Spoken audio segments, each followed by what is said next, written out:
SLT Fibre and experience the power of fibre technology. Sri Lanka's only super fast internet connection. SLT Fibre. Call 1212 now.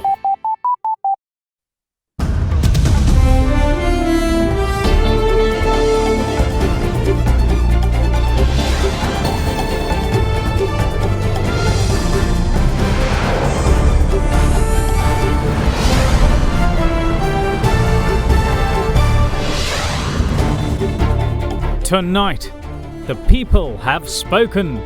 SLPP presidential candidate Gotabaya Rajapaksa claims a 70% lead in the presidential race after comprehensive Alpitia win. No room for yes men. Presidential hopeful of the New Democratic Front promises wholesale changes once he's in the driving seat. You become a victim of a decision-making error. There'll be a wholesale change as far as the team is concerned. Economic shock treatment. Former Governor of the Central Bank Ajit Niwad Cabral outlines his 12-point shock treatment plan for the economy. Sometimes when a patient is in serious trouble and the heart has stopped, you have to give a shock. All that and much more coming up on First at 9, this Saturday, the 12th of October, 2019. Fair and Lovely men ගෑවට පස්සේ marks අඩු වෙලා fairness වැඩි වෙලා. Marks අඩු කරලා ඔයාගේ fairness standard එක වැඩි කරගන්න. Fair and Lovely men anti-marks cream. From AdaDerana, this is AdaDerana First at 9. Live from Studio 24 in Colombo.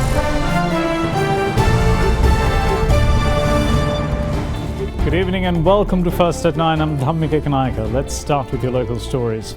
In a knockout victory, Sri Lanka Podujana Peramuna was able to emerge the winner in all 17 wards in the Alpitia Pradesh Sabha election. The party was able to garner over 56% of the votes to be cast yesterday. According to the Election Commission, the voter turnout stood at 79%, with polls ending on a peaceful note.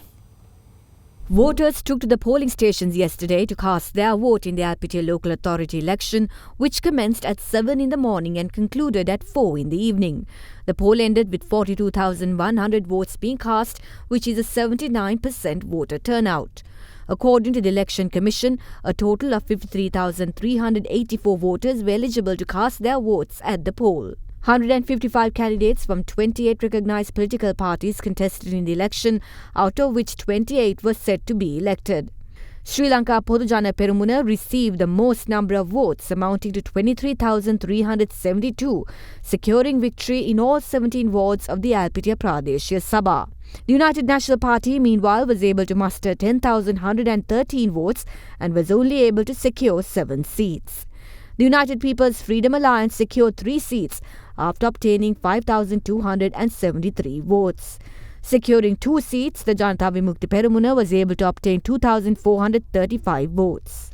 Meanwhile, the Democratic United National Front, who filed action against the non-recognition of its nomination papers last year, which saw the Supreme Court issuing an interim injunction preventing the poll, was not able to clinch any seat, receiving only 310 votes. It is worthy to note that given the electoral system adopted, SLPP had to be given 17 seats at the body as they won all 17 wards, while other parties were given their due number of seats based on the number of votes they received, with the total number of members appointed in local body going up to 29. Therefore, as a percentage, the Sri Lanka Podujana Peramuna received 56.3% of votes at the election.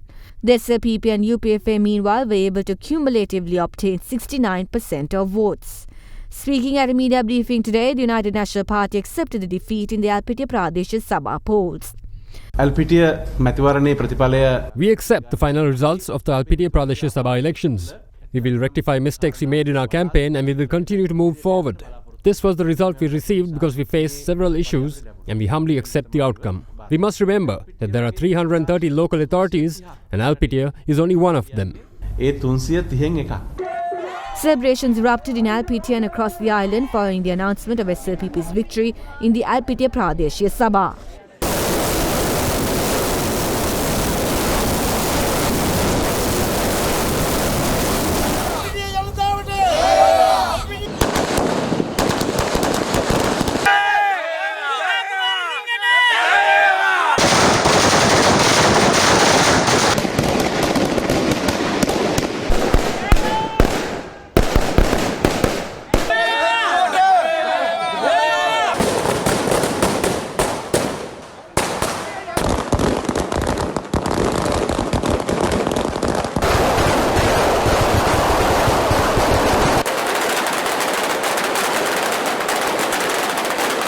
කෙස් යනවාද විසඳුම දින 6න් පුරාණයේ පටන් භාවිත කරන ඉපෙරණි ශාකසාර වට්ටෝරුවකට අනුව නිපදවෙන ගණේෂා hair growth oil සියලුම pharmacy සහ වෙළඳ සෙල්වලින්.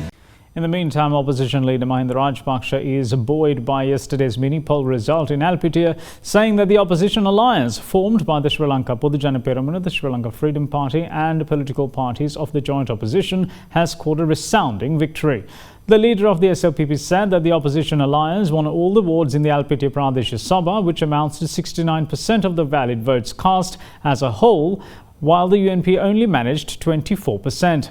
In his communique, the opposition leader also alluded to the country's economy, saying it is in a state of collapse at present and the current growth rate is a third of what it was under his government. He said the economic downturn that took place in the country after 2015 is entirely due to political reasons and is not the result of external or global factors. Highlighting the delay in local authority elections, the opposition leader also claimed that it is not only the economy that the government of good governance destroyed, but also the democratic system, adding that the government has brought about a situation where provincial council elections cannot be held at all. He added that some went to courts and got a declared parliamentary election halted before trying their best to get the presidential election put off. He went on to say that the government of good governance even attempted to prevent the Alpitia Pradesh Sabha election from taking place. Former President Mahinda Rajapaksa emphasised that this era should be brought to an end and that the people of Alpitia have fired the first salvo in this regard.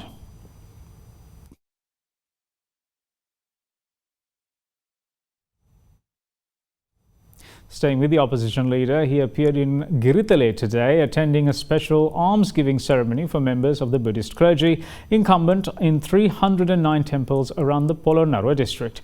Speaking at the event, the former president stated that the Sri Lanka Podujana Peramuna was able to achieve a momentous victory in what he termed a litmus test for new Democratic Front presidential candidate Sajith Premadasa. Opposition leader Mahinda Rajapaksa today attended an almsgiving in Giritale for members of the Buddhist clergy from 309 temples in the Polonnaruwa district. Addressing the gathering, he called the Sri Lanka Podujana Peramuna's Alpitia Pradesh Sabha election win a momentous victory in what was New Democratic Front presidential candidate Sajith Premadasa's first election outing. We all share a similar aim, which is to save our country. This government didn't only come into power and loot the central bank, but they also arrested and imprisoned the Venerable Uduwe Dhammaloko Thera. And then they went ahead and did the same to over 50 other members of the clergy as well. And this wasn't for only possessing an elephant, but even if they simply touched an elephant, they were imprisoned. Our tradition of using elephants in processions was also viewed as an illegal act. This time around, using elephants in the Dalda procession was also something that had to be fought for. The Alpitia election was Sajith Premadasa's first election as presidential candidate, and we were able to achieve a momentous victory because the people didn't make a big noise about him. They watched the Golfest rally and they laughed, and then they went out and cast their votes. Some went for the rally and came back and voted for us. President Maithripala Sirisena has joined us now, and both our parties are on the same journey.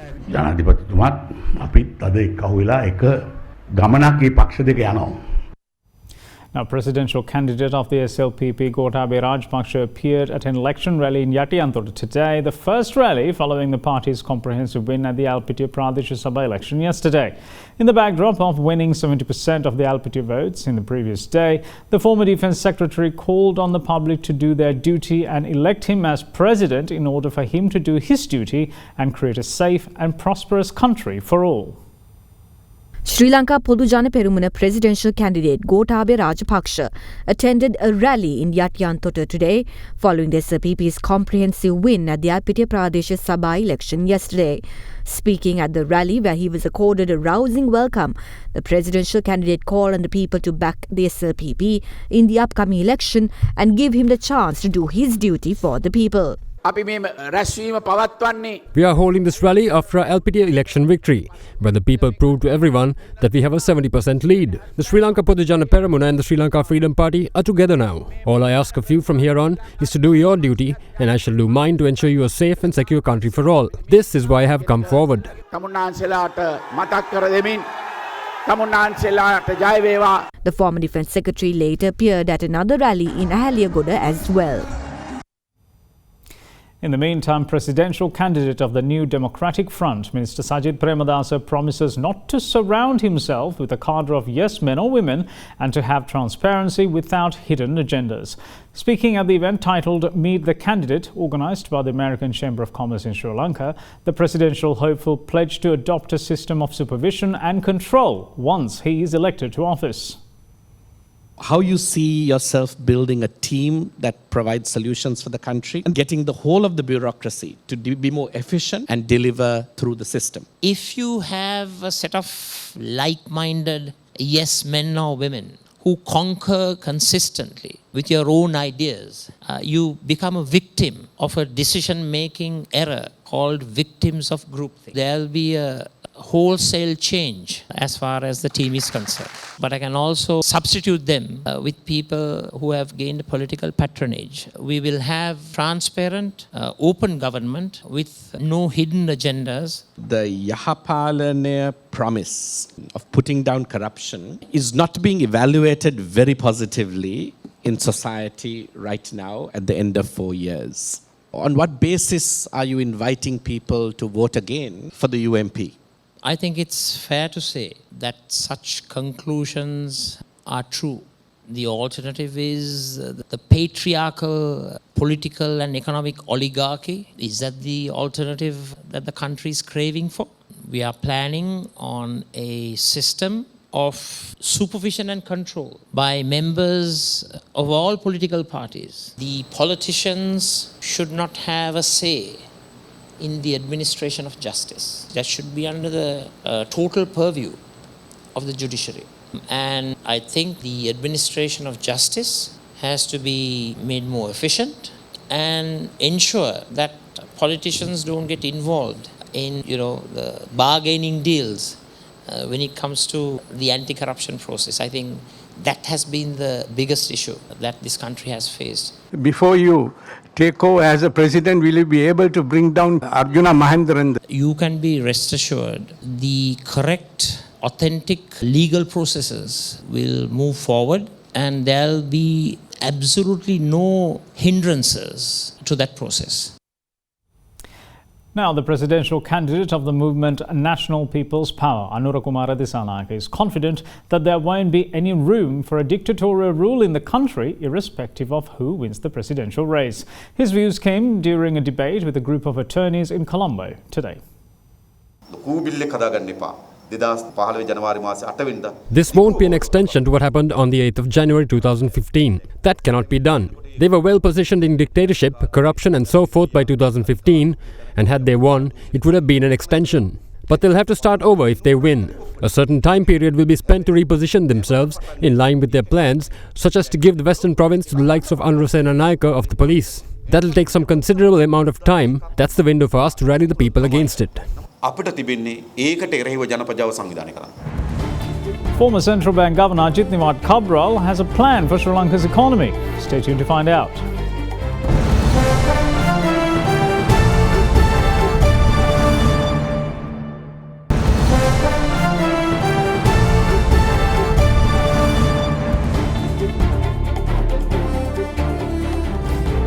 Welcome back. You're watching First at 9. Now, former Governor of the Central Bank, Ajit Niwad Cabral, labels the economy a patient in serious trouble, stating that the economy requires shock therapy just to jumpstart business confidence. He made these comments while outlining his 12-point plan for economic recovery at a Viatmaga organisation event, where he proposed a range of economic recovery measures that would both boost business and ease constraints.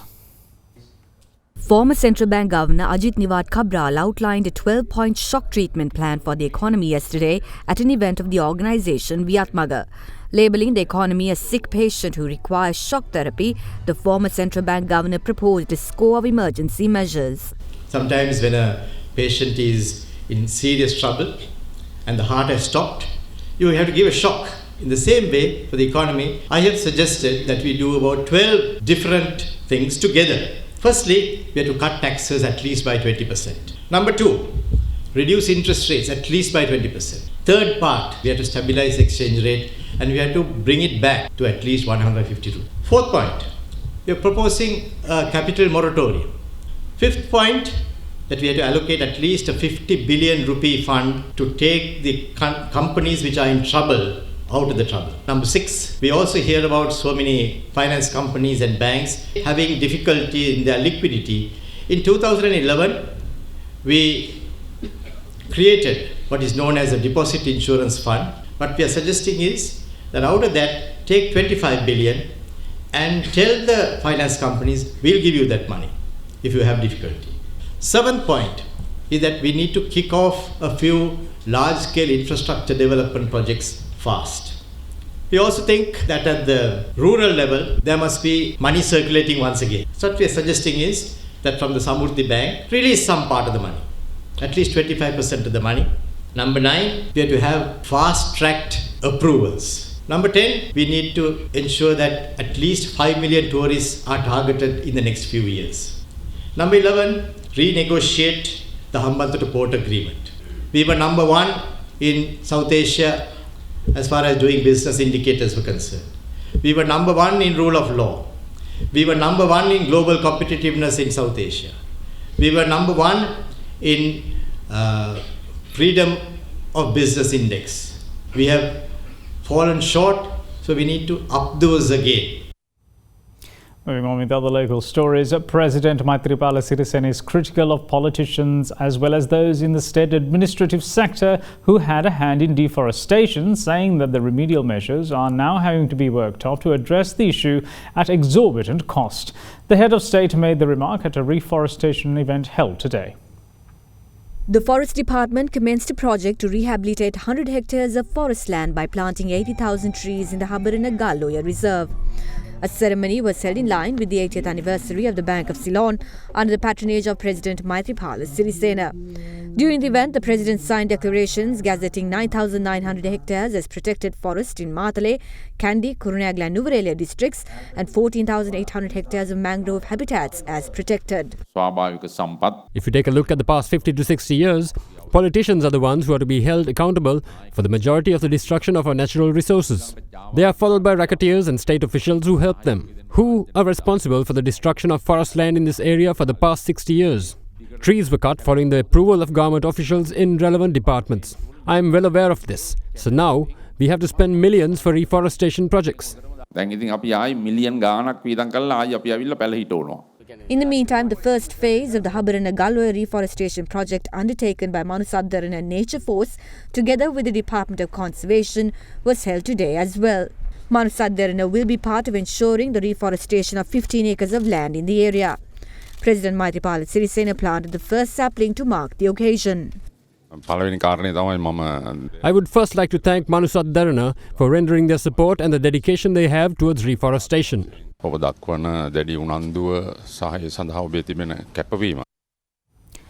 Lankan Airlines has further delayed a flight which was scheduled to fly to Narita, Japan from Colombo this afternoon until tomorrow. This measure was taken as the Typhoon Hagibis approaches central Japan, causing major disruptions in transportation systems. Flight UL 460 has accordingly been delayed until 2:15 a.m. local time tomorrow, and it is expected to reach Narita at 2:35 p.m. tomorrow on Japan local time.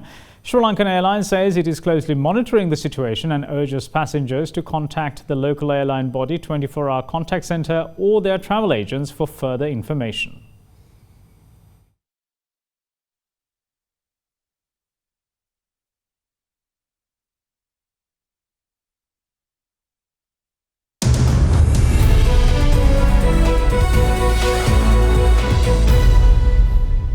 Now, in the wake of outcries over climate risks and calls for more government action taking place all over the world, Governor of the Central Bank of Sri Lanka, Dr. Indrajit Coomaraswamy, called for mainstreaming of sustainability in the budgeting and planning for the country. He stated this while addressing a gathering recently.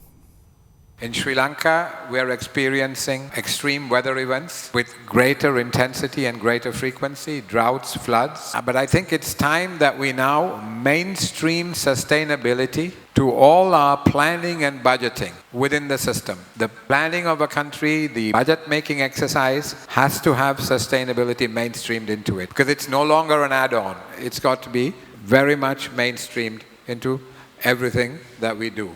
The governor further highlighted the need for the country to adapt in an era of the fourth industrial revolution. I think the challenge is going to be how we make the fourth revolution work for as many people as possible. We're going to have the capacity to create unprecedented wealth. Globalization over the last 20 years or 30 years has also created an enormous amount of wealth, but it has also created increasing inequality. And I suspect the fourth industrial revolution, if it is not managed well, will in fact increase that inequality, because this wealth can be created by a very small number of people. So we need, I think, to maintain the focus on wealth creation, but we need a stronger focus on wealth distribution going forward as well. We're going to be taking a look at what's happening around the world on the other side of this break. Stay tuned.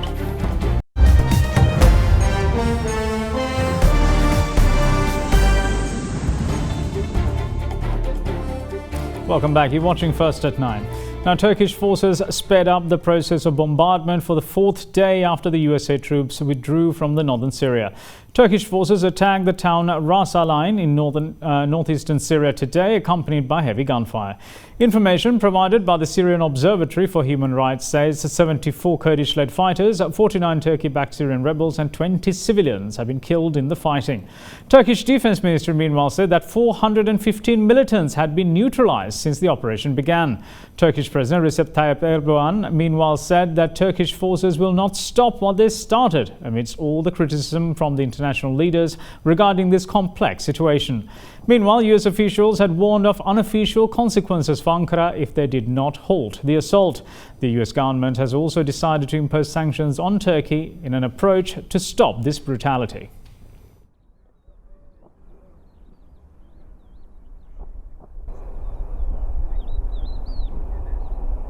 British Prime Minister Boris Johnson has asked the British members of Parliament to support any Brexit deal that he secures from EU within 24 hours of European summit next week.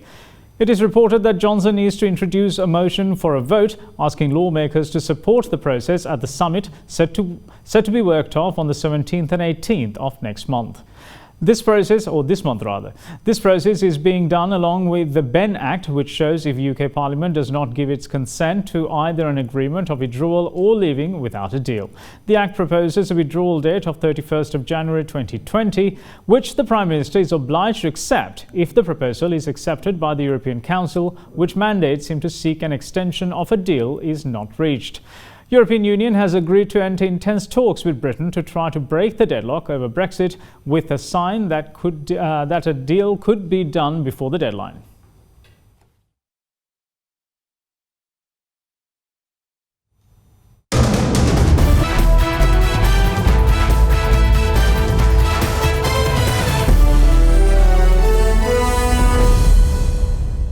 Now, Ireland secured a quarter-final berth in the Rugby World Cup today with a resounding 47-5 victory against Samoa with a bonus point. The staggering 17 penalties conceded by Samoa played a part in their undoing in face of Ireland's 5. The Irish ran in 7 tries, including a double by Johnny Sexton, and they will face either New Zealand or South Africa in the last 8. Samoa finished 4th in Pool A with just 1 win, with it coming against Russia.